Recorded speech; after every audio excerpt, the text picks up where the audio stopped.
AP రాష్ట్ర ఎన్నికల సంఘం కమిషనర్ పదవి ఖాళీ అయింది. గత నెల 31వ తేదీ వరకు ఉన్నటువంటి రాష్ట్ర ప్రభుత్వ మాజీ ప్రధాన కార్యదర్శి నీలం సాహ్ని రిటైర్ కావడం, దీంతో కొత్త కమిషనర్ను ఎంపిక చేసే బాధ్యత ముఖ్యమంత్రి చంద్రబాబు తీసుకున్నారు. ఈ క్రమంలోనే పలువురు పేర్లు కూడా పరిశీలన చేశారు. తాజాగా అందిన విశ్వసనీయ సమాచారం చూస్తే మాజీ ప్రధాన కార్యదర్శులు ఎల్వి సుబ్రహ్మణ్యం సహా నీరబ్ కుమార్ ప్రసాద్ పేర్లను చంద్రబాబు పరిశీలిస్తున్నట్టు తెలిసింది. అయితే వీరిలో ఎల్వి సుబ్రహ్మణ్యంకు చంద్రబాబు మొగ్గు చూపే అవకాశం ఉంది అంటున్నారు. వైసీపీ హయాంలో ఆయన అవమానకర రీతిలో ఆయనను ప్రధాన కార్యదర్శి పదవి నుంచి తప్పించారు.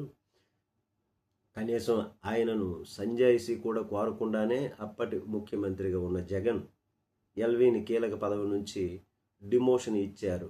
దీనివలన ఆయన రిటైర్మెంట్ వరకు వేచి ఉండి తరువాత పదవి విరమణ చేశారు. అత్యంత అవమానకర రీతిలో ఇలా చేశారు అనేటటువంటి ఏది కూడా లేకుండా ఒక ఉన్నతమైనటువంటి పదవిలో ఉన్న ఒక అధికారిని తొలగించడం అంటే అవమానకరం చేయడం అన్నది అది ఎవరు కూడా చేయరు.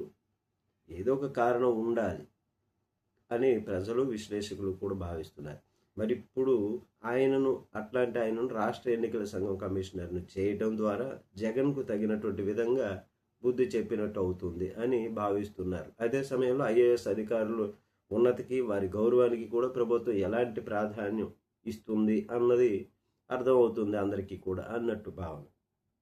ఇదిలా ఉంటే మరోవైపు సీనియర్ అధికారి వివాదరహితుడు నీరబ్ కుమార్ ప్రసాద్ పేరును కూడా ఆయన పరిశీలిస్తారు. కానీ రాజకీయంగా అటు వైసీపీ పరంగా చూసుకుంటే ఎల్వీనే ఈ పదవికి సరైన అధికారిగా భావిస్తున్నారు. ఏం జరుగుతుందో చూడండి మరి. నమస్తే.